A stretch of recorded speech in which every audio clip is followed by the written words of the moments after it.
العقد الخاص بالنجم أحمد فتوح اللي هو كان من 2020 ل 2024.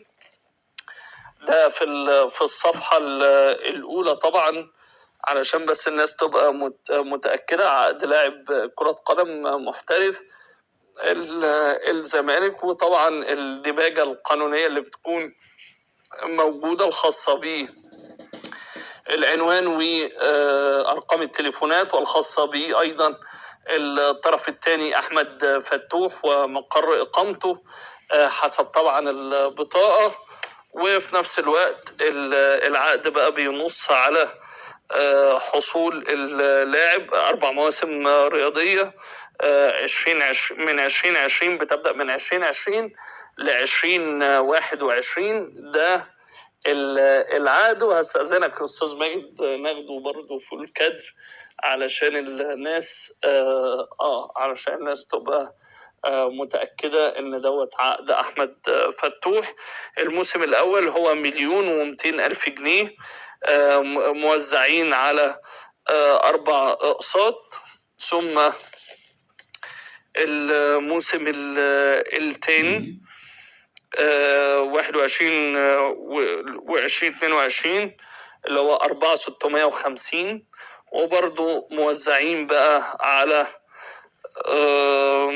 10 أقساط. ثم برضو نفس الموسم الثالث بنفس الرقم 4,650. والموسم الرابع برضو نفس الأمر، موزعين على على 10 أقساط. لكن كل ما يعنيني برضو هو البنود الإضافية اللي في العقد اللي قدام حضرتك ديت، اللي هي شروط إضافية تم الاتفاق بين النادي واللاعب على التالي. ده مكتوب بخط الإيد.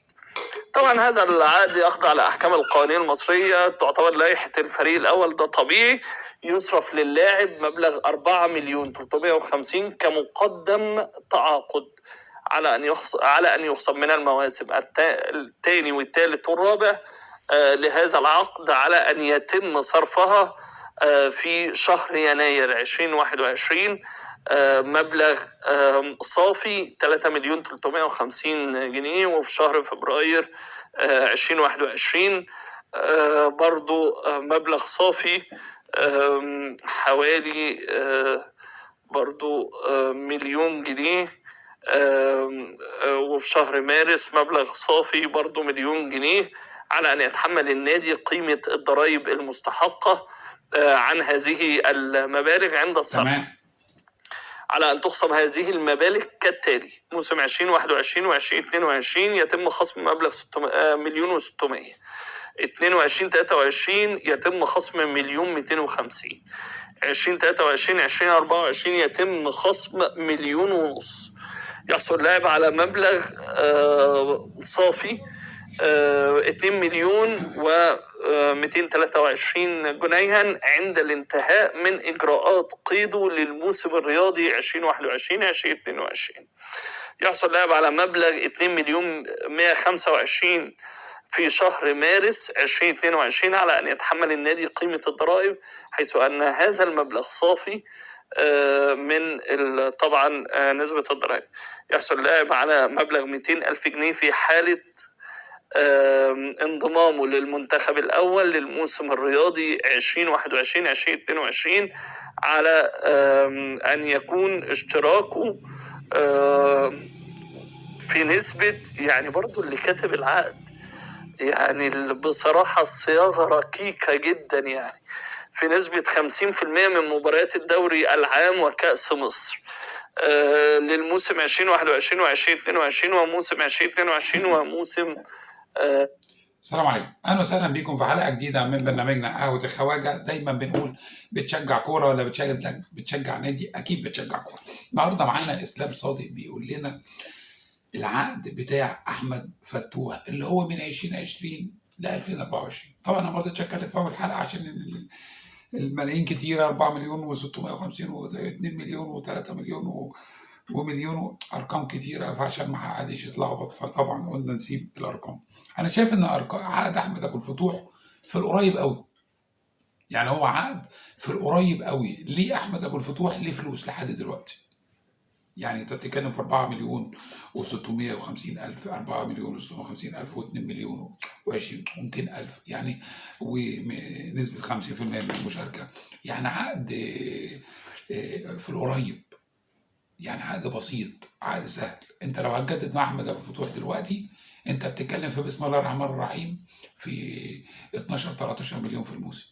وهو لو مش هيروح باقل من كده، اي حته هو يروح، مش هيروح مثلا يعني ايه، يعني احنا مش عايزين نكبر في الامور ونقول مثلا 14 و15، لا انت بتتكلم في 12 13 مليون.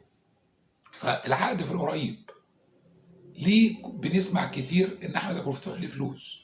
احنا بنتكلم في مصداقيه العقد حسب كلام ضيف حلقتنا النهارده الكابتن اسلام صادق. واسلام صادق من الناس المحترمه اللي ما ينفعش ان هو يطلع ويجيب عقد ويصوره على الهوا وهو فنكوش اي كلام يعني. حتى هو بيتكلم ان العقد مكتوب باسلوب راقي واسلوب جميل. ايه اللي وتر العلاقه بين احمد ابو الفتوح مع مراعاه كل نجوم الزمالك بتاكد على زملكاويته، زملكاويه احمد ابو الفتوح يعني. لكن في تطور حصل في العلاقه، لكن الامور ما جاتش دغري. يعني اللاعب ما قالش انا عايز امشي وانا كده الموضوع انتهى لا لا لا، في سهر وفي خروج من المعسكر وقبل المباراه بيوم ورجوع واختلاف وجهات النظر مع كابتن عبد الواحد السيد، وبعد كده تطلع وتصرح وتقول ان ده مش اول مره، ده بتحصل عادي، وازاي ناس تتحاسب وناس ما تتحاسبش. فالعلاقه توترت، مع ان انا شايف ان الارقام بسيطه جدا. وده ليه ظهور العقد دلوقتي في الوقت ده، علشان الامور شبه انتهت مع احمد ابو الفتوح. والله المستعان. دايما يا كوره مغلبانا حبيبي يا خواجه.